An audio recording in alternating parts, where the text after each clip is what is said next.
Por estas latitudes hay dos Mediterráneos, el norteño del Golfo de León, que toca la Costa Brava y el litoral francés, y este, que comienza en Castellón y baña las llamadas costas de Levante, acariciándolas con esa sensualidad que siempre ha caracterizado este territorio. En cada grano de arena de las largas playas, en cada piedra de las pequeñas y acogedoras calas, en cada isla o roquedo, está escrita la historia de este mar.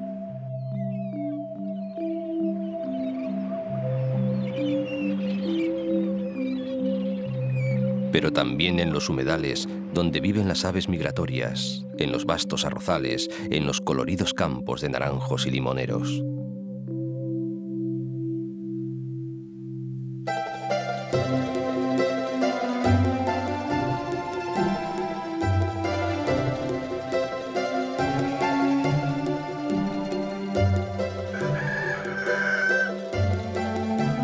Bon dia, mos done Déu.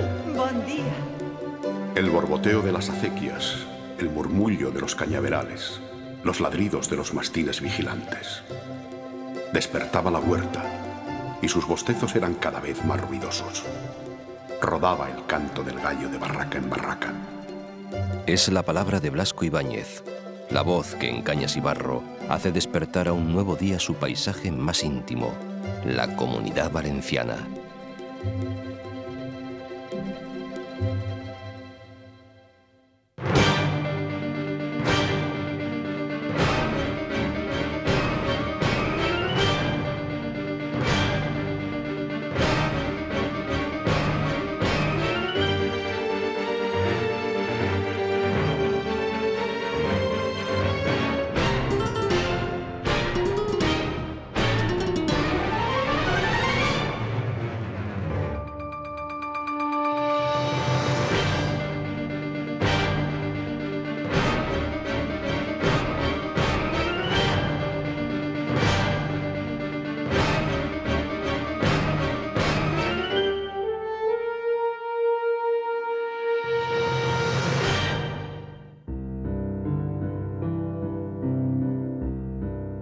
Se dice que desde su infancia, Sorolla, el pintor nacido en estas latitudes a finales del siglo XIX, estaba obsesionado con captar en un lienzo la mágica luz de su tierra. Por eso estudió a sus gentes, bañistas, veraneantes de alcurnia, humildes paisanos, labriegos, marineros y pescadores que se hacían a la mar para traer su sustento, con riesgo a veces de su vida. Como dice Manuel Vicent, el mar es una forma. El mar es lo que hace que el hombre sea individuo.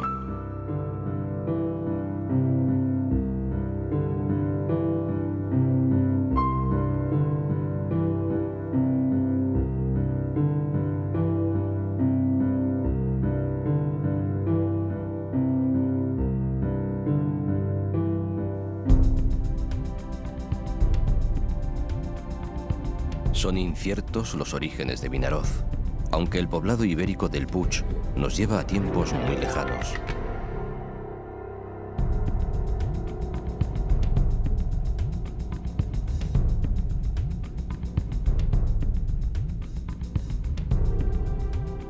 En el siglo XII existía una alquería. La vieja casa de labranza, ya rodeada de otras casas, fue amurallada por la Orden del Temple. Luego, más tarde, en el siglo XVI, en las Atarazanas se construían grandes navíos.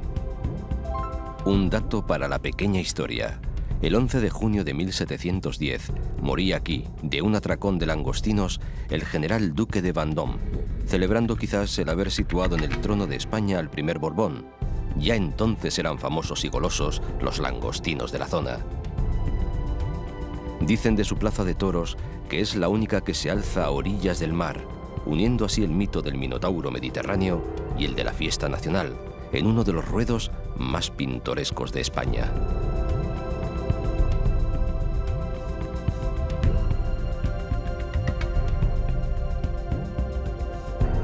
En la vecina Benicarló cuentan que desembarcó allá por el siglo XVII un tal César Cataldo, con la imagen de un Cristo generoso en milagros, circunstancia que los lugareños aprovecharon para levantar la capilla del Cristo del Mar, pensando que un vecino tan importante e influyente solo podría traerles bienes.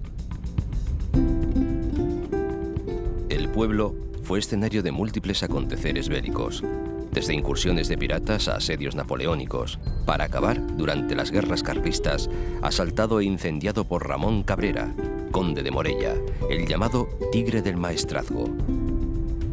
De todo salió con bien, y dicen muchos que no fue solo por la influencia de su Cristo milagroso.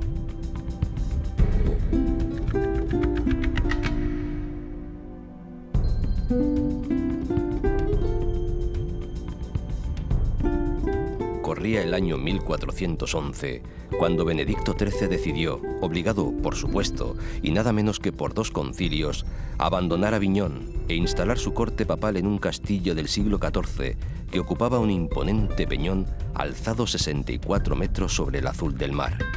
Una fortaleza que, según cuenta Blasco Ibáñez en El Papa del Mar, se convertía en una isla cuando el Mediterráneo comenzaba a encresparse contra sus murallas, cubriendo con sus olas la franja de arena que lo une con la tierra firme. Aquel Benedicto XIII, más conocido como el Papa Luna, descubrió para siempre Peñíscola, tras convertir su inexpugnable castillo en palacio y algunas de sus salas en biblioteca pontificia.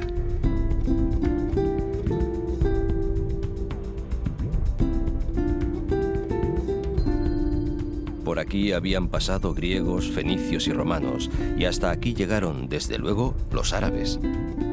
Algo más tarde, bajo el dominio de la Orden del Temple, se levantó a imagen y semejanza de los que antes habían construido en Tierra Santa el fantástico castillo, desde el que el Papa Luna defendió a ultranza su derecho a considerarse como único y verdadero pontífice hasta el día de su muerte. Ante este castillo se han colocado muchas veces las cámaras cinematográficas. En una de las ocasiones, tuvo la oportunidad Charlton Heston, en su papel del Cid, de luchar contra las fuerzas sarracenas, bajo la atenta mirada de una imponente mujer, Sofía Loren. Pero ya antes la había hecho nuestra Berlanga, convirtiéndola en la entrañable Calabuch.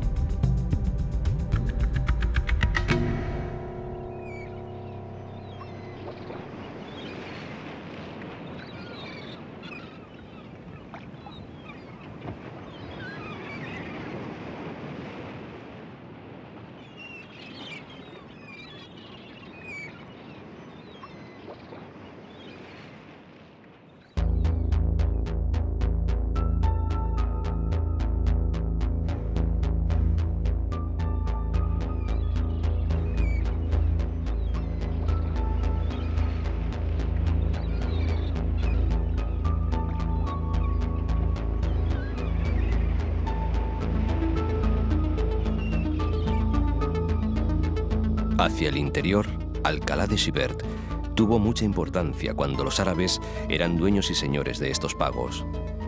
El rey Jaime I de Aragón se apoderó del lugar en el año 1234, pero con la tolerancia habitual de aquellos tiempos, que cuesta imaginar ahora, permitió que los árabes siguieran cultivando sus tierras. Sin duda, el rey conocía el refrán que dice: una huerta es un tesoro si el que la cultiva es un moro.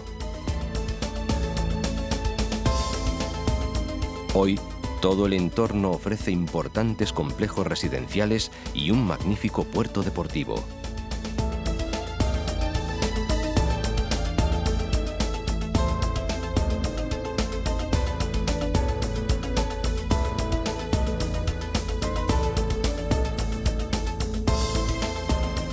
El Prat de Cabanes fue constituido parque en 1994. La antigua albufera del Sanex de los Patos, separada del mar por un cordón litoral de cantos aplanados, es hoy punto de encuentro y descanso de aves migratorias.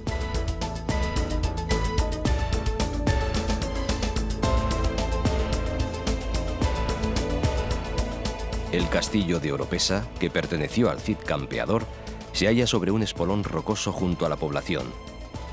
Fue Jofré de Tous quien fortificó el pueblo y levantó las murallas, ante los incesantes asaltos de los piratas berberiscos, siendo el más famoso el perpetrado por el terrible Barbarroja.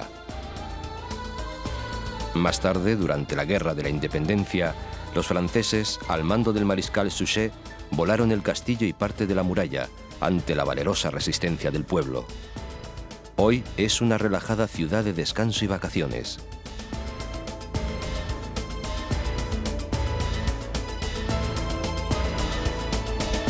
Benicàssim es playa y monte, plácidos arenales, fuentes serranas, barrancos umbrosos recortados contra el añil del cielo. En 1887, hace ya años, don Joaquín Coloma, ingeniero jefe de las obras del ferrocarril, se hizo construir una villa de verano, la primera. Después, importantes familias de Valencia y Barcelona imitaron a tan influyente personaje. Benicàssim se puso de moda y fue llamado el Biarritz de Levante. Mucho antes, los monjes carmelitas, atraídos por la existencia de varias fuentes naturales y zonas cultivables, fundaron en este paraje el monasterio del Desierto de las Palmas, un sitio tranquilo y aislado donde meditar en paz. Por estas tierras anduvo el Cid, que sin duda, entre batalla y asalto, tuvo oportunidad de degustar el fantástico licor producido por los monjes con las plantas aromáticas de la zona.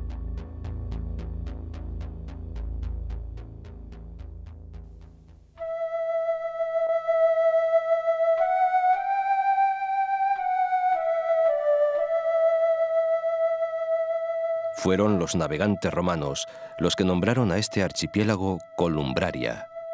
Dicen unos que por causa de la gran cantidad de culebras que encontraron en las islas, otros que por la forma misma del archipiélago, que asemeja el dorso de una gigantesca serpiente marina revolviéndose para atacar.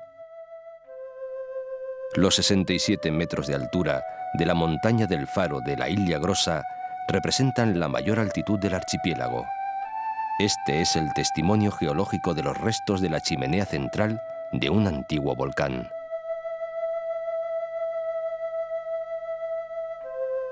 A lo largo de los siglos, las islas pasaron de ser refugio y fondeadero de piratas y contrabandistas a ser declaradas reserva marina y parque natural. Hoy son uno de los paraísos submarinos del Mediterráneo por su riqueza en fauna y flora marinas.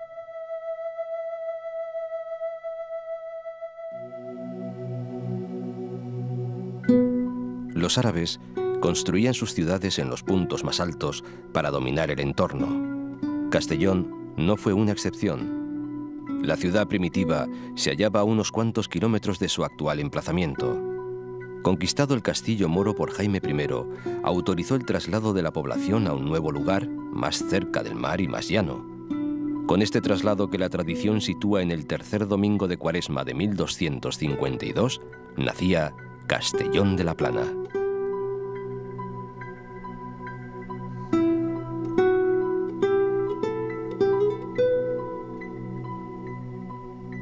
Aunque estuvo en sus primeros tiempos regida por representantes de los señores feudales, el pueblo dio una auténtica lección al luchar valientemente contra todos los que intentaron oprimirlo. Primero se levantaron contra Pedro el Ceremonioso y posteriormente, durante las Germanías, se convirtieron en uno de los principales focos de resistencia contra la nobleza valenciana. Tiempos en que la burguesía artesanal, la de los gremios, exigió duramente su participación en el gobierno de la ciudad.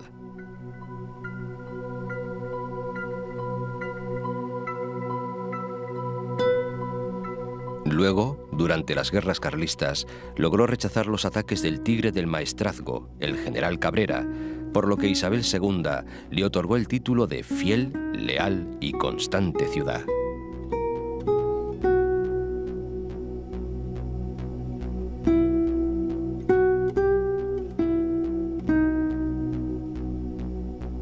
Hoy, la cúpula del planetario señala el comienzo del puerto de El Grao, centro estratégico donde se desarrolla una gran actividad comercial y pesquera.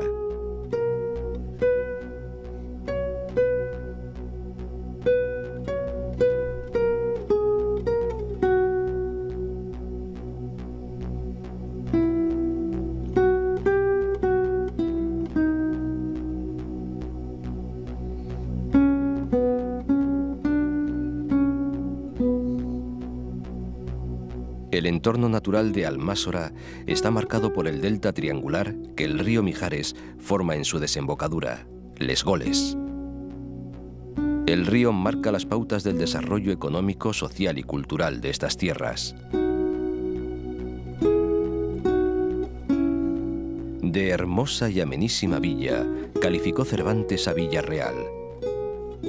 Y fue Jaime I quien, queriendo convertirla en residencia de sus hijos, le concedió la Carta Puebla. De ahí le viene su apellido, Vilarreal de los Infantes. Por aquí se da la mayor producción de mandarinas de España.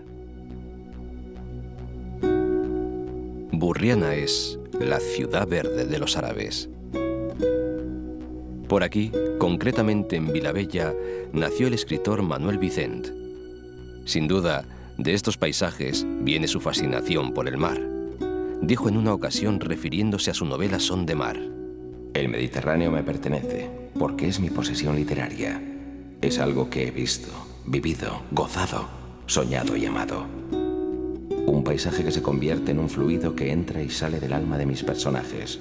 Es la naturaleza que los conforma.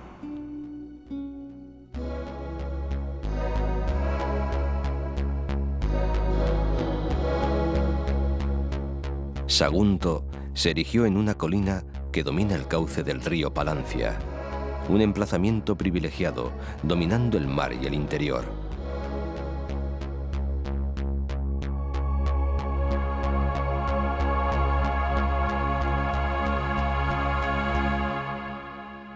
Sus habitantes, íberos, mantenían buenas relaciones con Roma. Quizás por eso, en el año 219 a.C., Aníbal, el general cartaginés, le puso sitio, llevándola al límite de su resistencia. 8 meses después, logró penetrar en la ciudad fortaleza. No encontró más que ruinas, fuego y desolación. Los saguntinos habían preferido la muerte a la rendición. Cuando los romanos reconquistaron la ciudad, se volcaron en potenciarla. Como homenaje a su bravura, concedieron la ciudadanía romana a los saguntinos, construyeron un magnífico circo y un gran teatro al aire libre.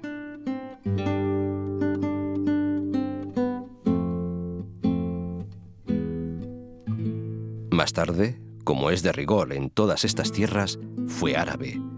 El Cid la ocupó en el año 1098, pero brevemente, y mora siguió siendo hasta que Jaime I la conquistó, y como era habitual en él, permitió que los árabes, los judíos y los cristianos siguieran viviendo juntos, conservando su religión y costumbres.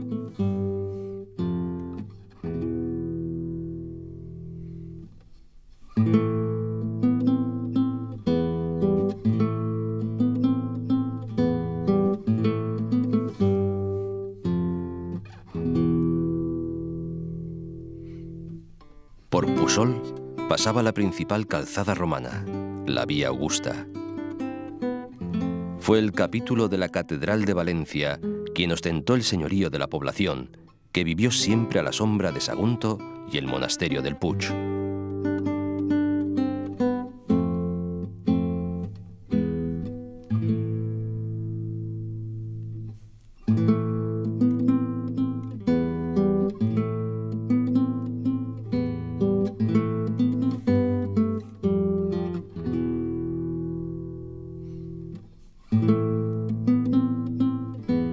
Conquistadas Sagunto y la fortaleza del Puig, decisivo avance en la guerra, Jaime I el Conquistador ordenó que se crease un santuario dedicado a Santa María. Desde entonces el monasterio ha devenido en continuo peregrinar de pontífices y soberanos. Se veneran aquí las cenizas del padre Juan Gilbert Joffre, que fundó en Valencia en 1409 el primer hospital psiquiátrico del mundo, inmortalizado para siempre por Sorolla en su cuadro El padre Joffre protegiendo a un loco.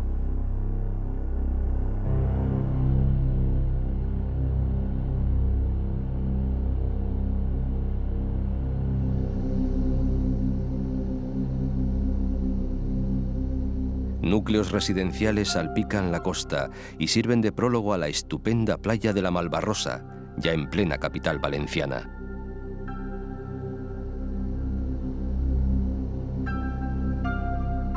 Vicente Blasco Ibáñez, que nació en Valencia y fue curiosamente escritor de gran éxito en vida, resumía las aspiraciones del buen valenciano. Si al nacer se encuentra el plato de arroz asegurado, la tartanita que ha de llevarle al mar o a la vega alborotando el camino con el cascabeleo escandaloso de la jaca y la casaca a la moda, considerará Valencia como el mejor de los mundos posibles.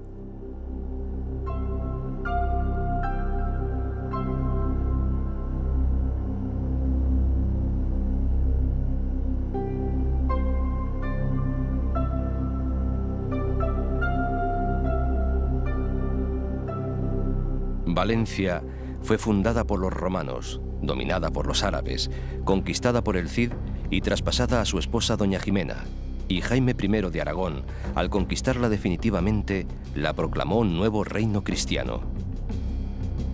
Pero fueron sin duda los árabes los que se recrearon en ella, perfeccionaron los sistemas de regadío introducidos por los romanos y enriquecieron la agricultura al traer el cultivo de frutos procedentes de Oriente, el arroz, la caña de azúcar y la naranja, convirtiendo la ciudad del Turia en la capital de la zona oriental de Al-Ándalus.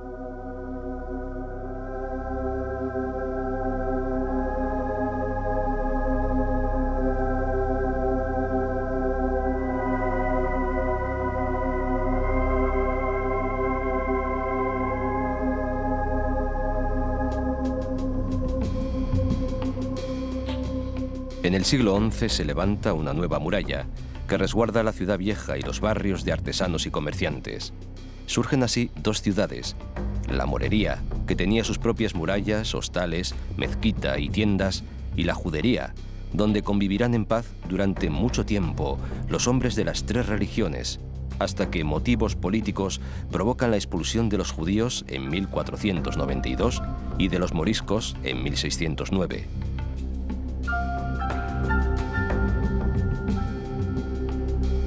El sol y el mar Mediterráneo hacen de Valencia esa ciudad optimista, alegre, afable y obsequiosa, en palabras de Luis Vives, nacido aquí el mismo año del descubrimiento de América, quizás el intelectual valenciano más universal.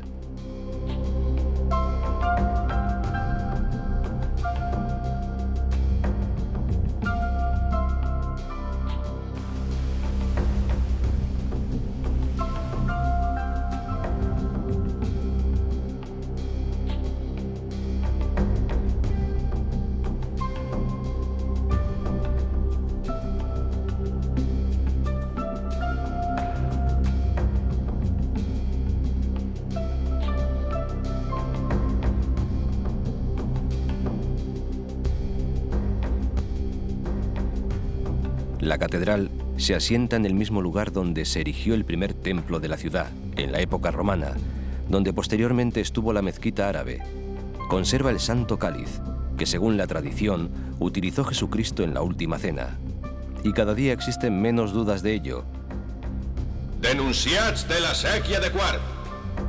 Continuando una milenaria tradición, el Tribunal de las Aguas se reúne todos los jueves ante la Puerta de los Apóstoles en la Plaza de la Virgen.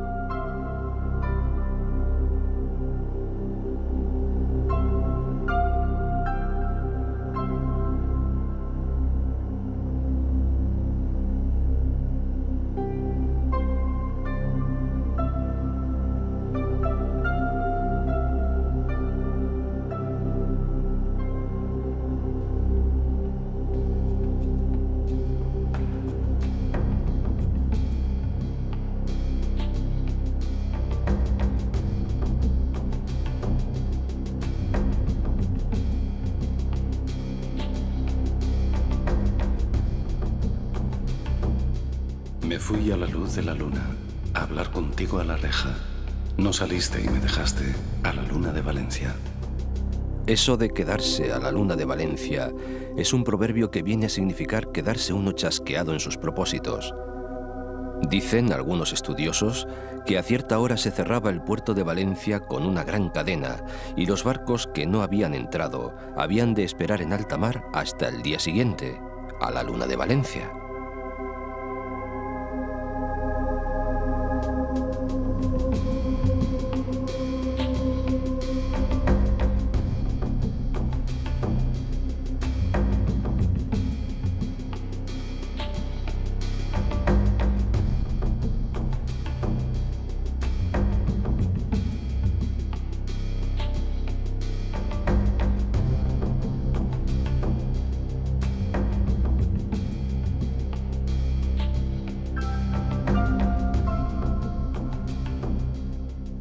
Por la ciudad anduvo, aunque algo forzadamente, Lope de Vega, que desterrado de la corte escribió su comedia La viuda valenciana.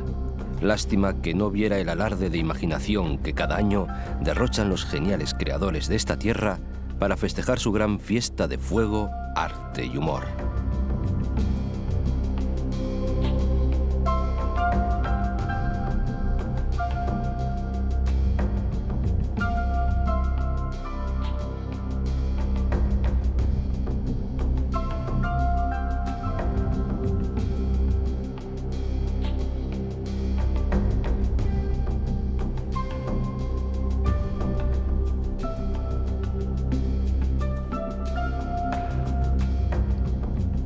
El antiguo cauce del Turia, un río capaz en el pasado de anegar a la ciudad con sus crecidas, acoge una nueva Valencia, de formas imposibles, materiales insólitos, diseños atrevidos, moderna y pujante, ambiciosa y abierta al futuro.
El nombre de El Saler viene de unas antiguas salinas por aquí ubicadas.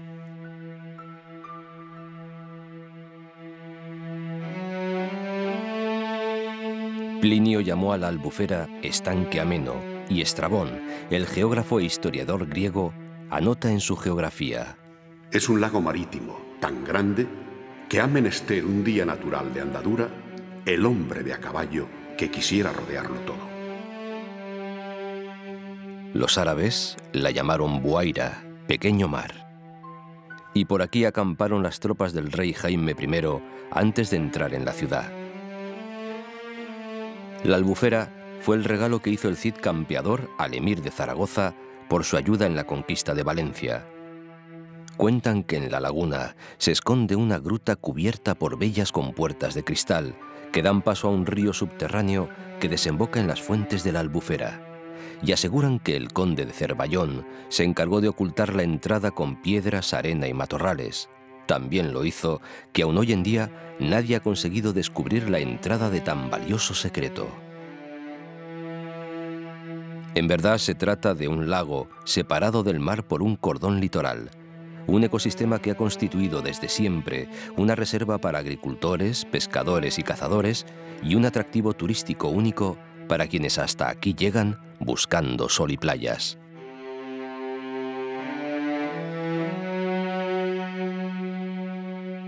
Aquí imaginó Blasco Ibáñez la historia de amores adúlteros que constituye su Cañas y Barro.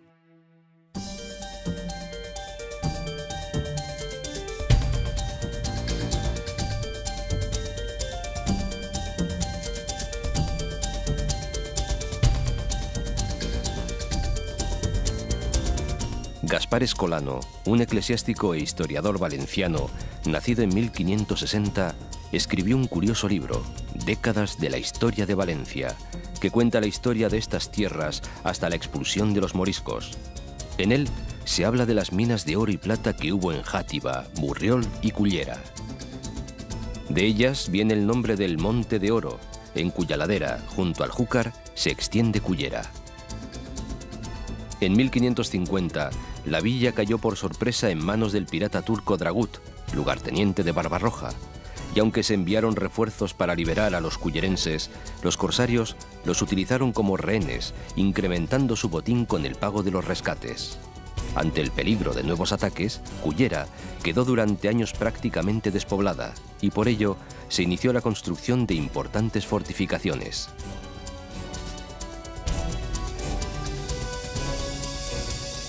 Sueca, que viene del árabe suaica, que significa zoco, es la capital del arroz y por tanto una de las cunas del más noble y el más humilde de los platos, la paella, el manjar más conocido de la rica y variada gastronomía española.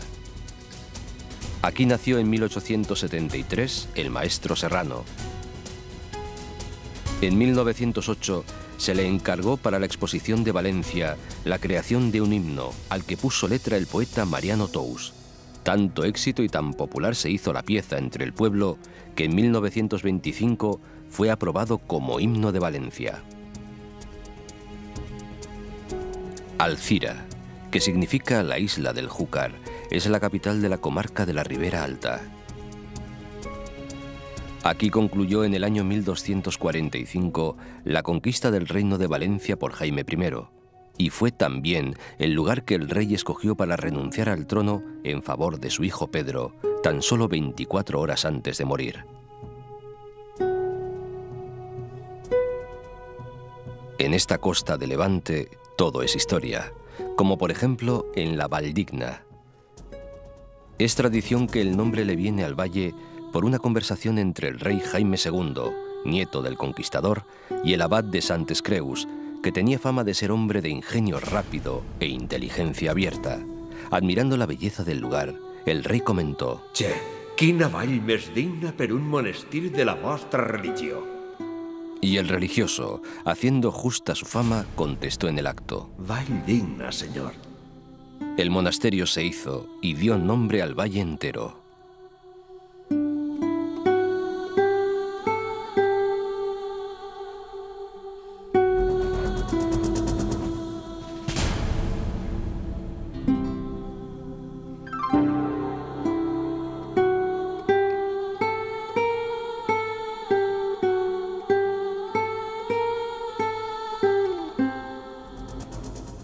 Veles events han mos desig complir, faen camins dubtosos per la mar. Son versos de Ausías March, el mayor poeta valenciano de todos los tiempos, nacido en Gandía en 1397. Tiempos felices aquellos que reunían a hombres de la calidad de Ausías March o de su cuñado, Joanot Martorell, autor de la mítica Tirant lo Blanc, una de las pocas novelas de caballería que es salvada de la quema en el Quijote. De origen íbero, Gandía consiguió en el siglo XV renombre como villa cortesana gracias a Juan de Borja, segundo duque de Gandía. El noble terminó sus días fatalmente a manos de su hermano, César, arzobispo de Valencia, responsable del ejército pontificio y político tan carente de escrúpulos que parece seguro fue el inspirador del personaje del príncipe de Maquiavelo. Lo ratificó el ensayista valenciano Joan Fuster. En aquel tiempo todos eran asesinos, pero los nuestros eran mejores.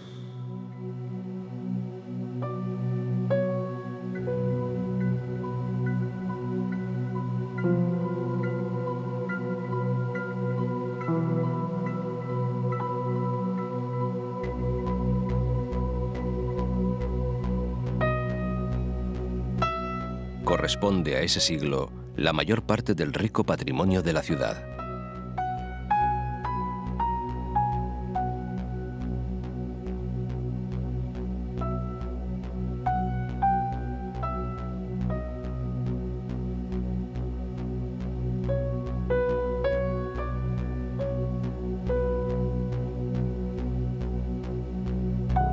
En 1448, Alfonso el Magnánimo creó el Ducado de Oliva, pueblo que se sienta entre naranjos, olivos y moreras a los pies de la colina de Santa Ana.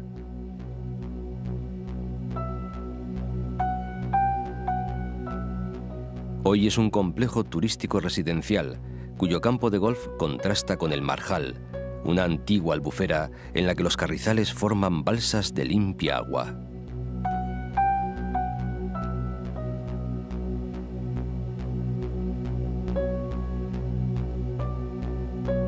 A los pies del Mongó, Coronada por su castillo islámico está Denia.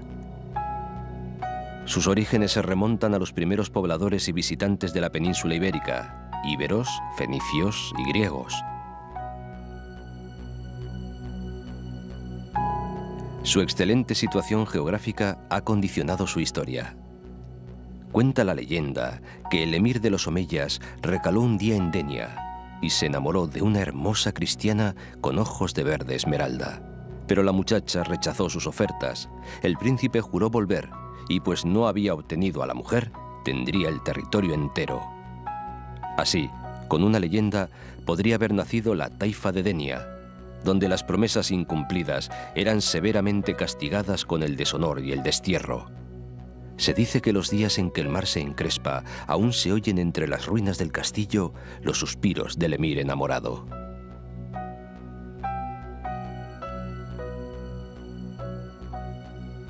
Por Denia hizo mucho en el siglo XVI el duque de Lerma, don Francisco Gómez de Sandoval, que también fue marqués de Denia. Consiguió del rey Felipe III el título de ciudad e hizo que los esponsales reales se celebraran aquí en el año 1559, compensando a los habitantes que solo 3 años antes habían rechazado heroicamente un ataque del corsario Barbarroja.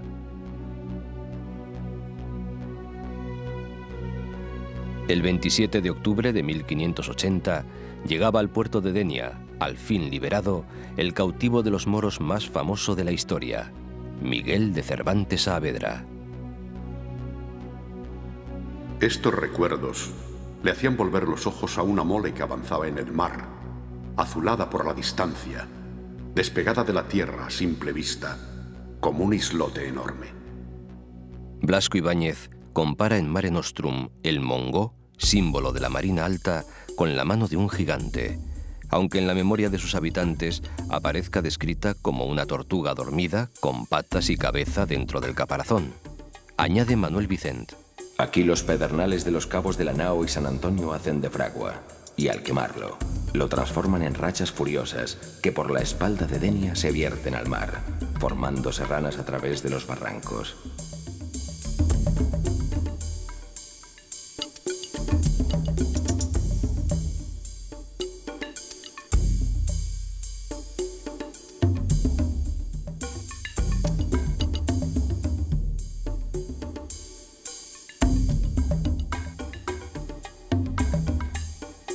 Se construyeron 11 molinos para aprovechar las fuertes rachas de aire y moler el trigo. Mientras el viento de Leveche sopla con fuerza, callan las chicharras en el Cabo de San Antonio, uno de los escenarios más importantes en la lucha contra el corsario. En este lugar, donde antaño hubo tanto destrozo por tanta batalla, se levanta la ciudad de Javea. Joaquín Sorolla le escribía a su esposa que había declinado viajar hasta aquí. Una locura, un sueño. El mismo efecto que si viviera dentro del mar a bordo de un gran buque. Qué mal hiciste en no venir.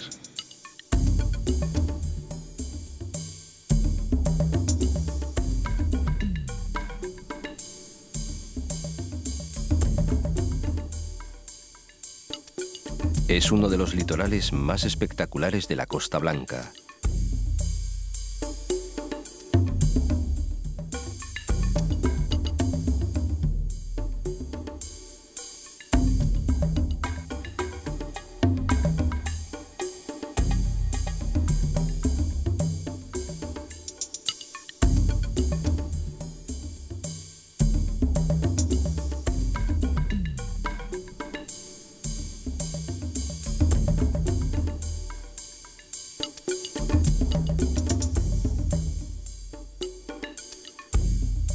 Y en el extremo más sobresaliente de toda la costa, el Cabo de la Nao, con su faro, guiador de barcos, escoltado por los acantilados.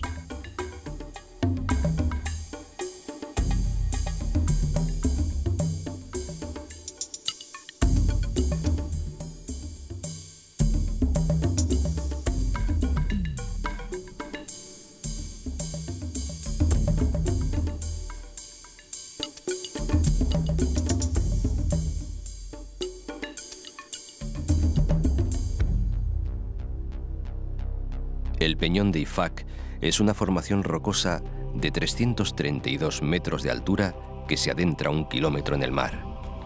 Su estratégica situación determinó que desde siempre las más antiguas civilizaciones escogieran Calpe como residencia. Cuentan que Hércules Tebano y sus argonautas en el siglo XIII a.C., al contemplar el hoy parque natural, lo compararon con el Peñón de Gibraltar y decidieron bautizarlo con el mismo nombre. Aunque otras crónicas aseguran que el nombre fue idea de los súbditos del rey Sífax, que al instalarse en las faldas del inmenso peñasco lo bautizaron así en honor al monarca númida.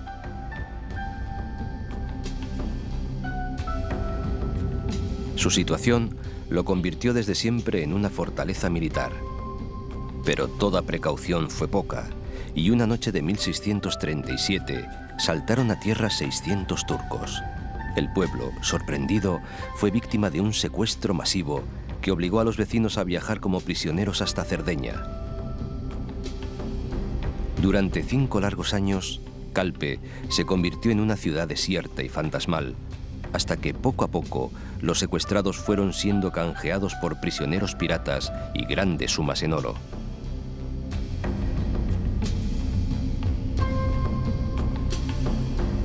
Altea es un blanco caserío entre el que destaca la cúpula de tejas azules vidriadas de su iglesia dedicada a la Virgen del Consuelo.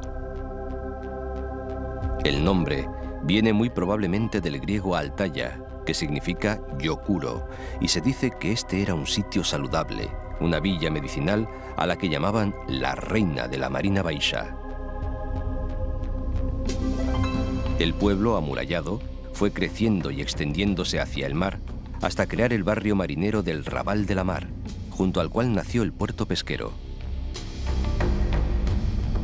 Altea, por su luminosidad, es un pueblo torrado al sol, según escribió Gabriel Miró.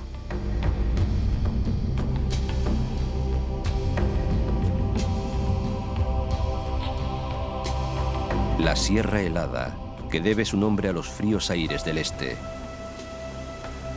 y la Sierra de Aitana protegen de la acción de los vientos a Benidorm.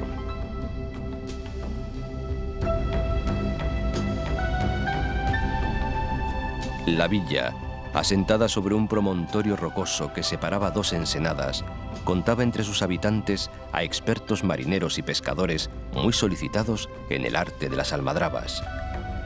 Dicen las crónicas de nuestro viejo amigo Gaspar Escolano: de aquella torre, Finestrat, corre la costa la de Benidorm por espacio de otra legua, y la baronía de Polop, con sus anexos, fue dada tras la conquista por el rey don Jaime a un caballero catalán de tierra de Lérida llamado Beltrán de Belpuig.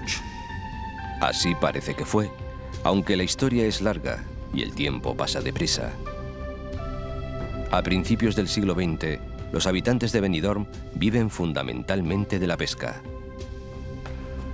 Hasta los años 50 en que se produjo el boom, y Benidorm creció como la espuma, convirtiéndose en el hito de un turismo internacional que disfruta de su mar y sus encantos, entre los que no son los menores sus 2 hermosas playas, la de Levante y la de Poniente.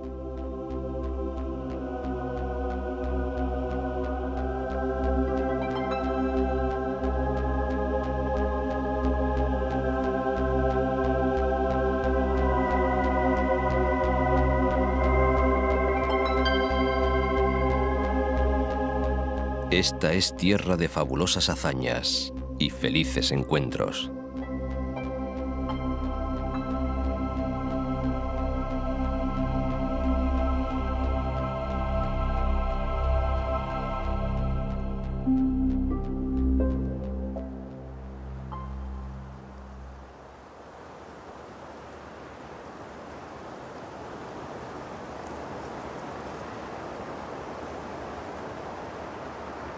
Villajoyosa es ciudad muy marinera, aunque su producción más importante sea el chocolate, que traído de América es llevado desde aquí a medio mundo en su forma más pura y sabrosa.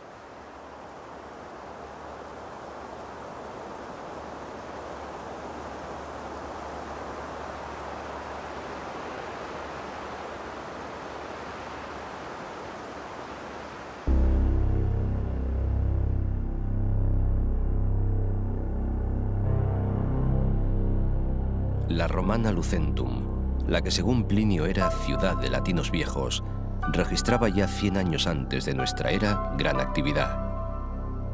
En su puerto ancló la flota de Escipión después de haber derrotado a la armada cartaginesa en la desembocadura del Ebro.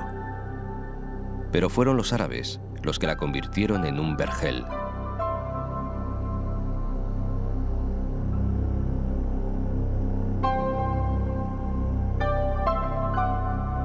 Tiene su nombre una dramática historia protagonizada por la hija del califa, conocida como Cántara. Dos jóvenes musulmanes se enamoraron locamente de ella.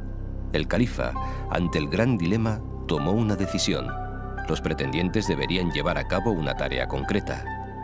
Almanzor decidió ir a las Indias a traer raras especias a su amada, mientras Alí se comprometió ante el califa a cavar una acequia y traer agua a las ciudades de Tibi.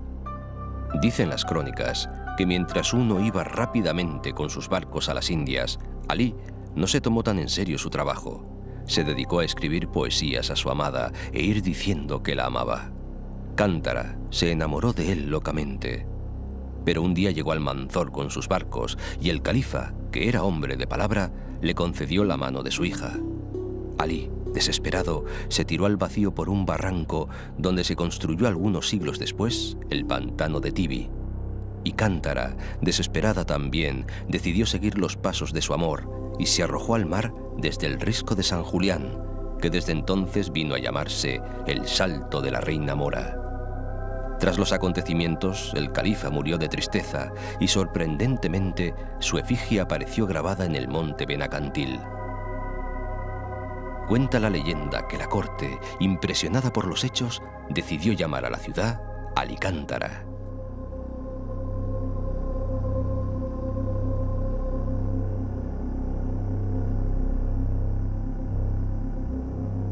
Tiene Alicante 3000 años de historia a sus espaldas. Por aquí pasaron todos los pueblos que navegaron el Mediterráneo y un buen número de reyes. El que sería Alfonso X el Sabio, que la conquistó en 1246 para la corona de Castilla.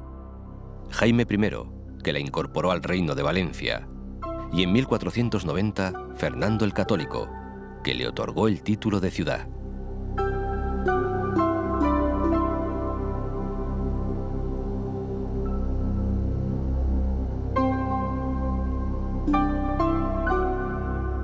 Cien años después, era el puerto natural de Castilla, que la llevó a ser la tercera ciudad mercantil de España.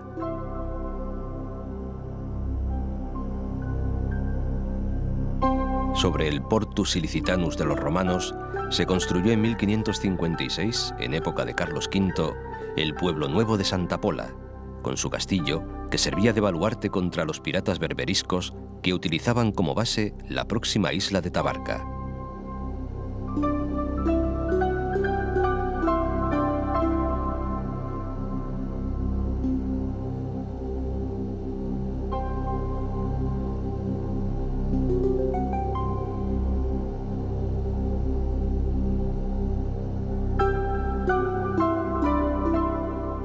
Es esta la única isla habitada de la Comunidad Valenciana, la Isla Plana, o Planesia, en palabras de Estrabón. Hasta el siglo XVIII fue propiedad de corsarios. El nombre de Nueva Tabarca le fue puesto por Carlos III en el año 1768 como recuerdo de una isla tunecina así llamada, antigua posesión española, de donde procedieron sus primeros pobladores estables.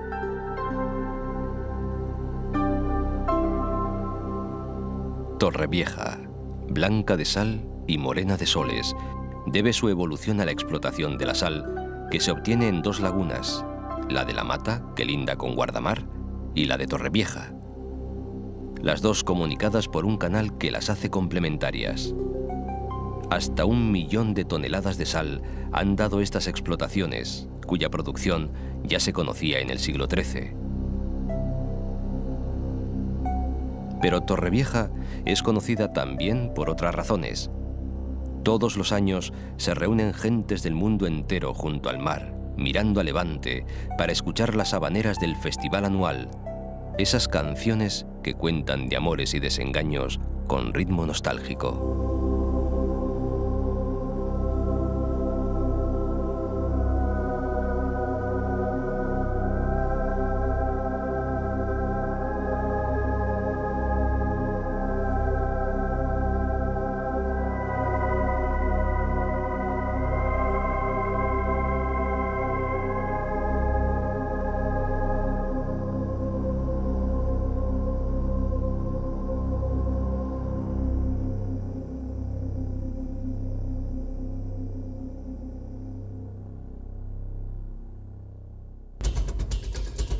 Las lagunas forman dos parques naturales de gran importancia en el sistema de humedales del sur de la costa valenciana y constituyen además una industria que exporta sal a medio mundo.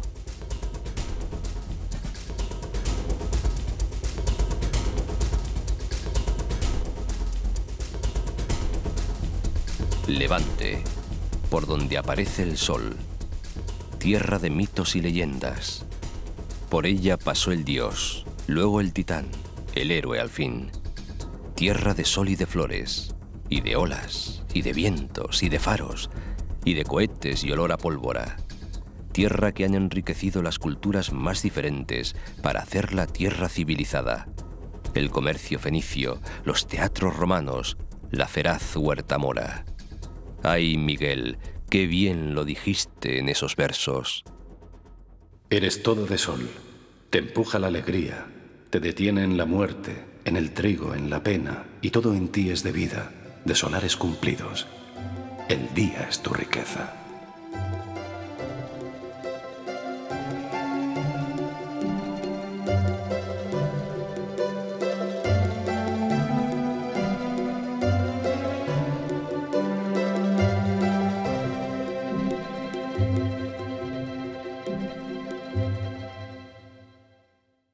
Yo voy soñando caminos de la tarde, las colinas doradas, los verdes pinos y las encinas. ¿A dónde el camino irá? ¿A dónde el camino irá? Yo voy cantando viajero a lo largo del sendero. La tarde cayendo está, la tarde cayendo está.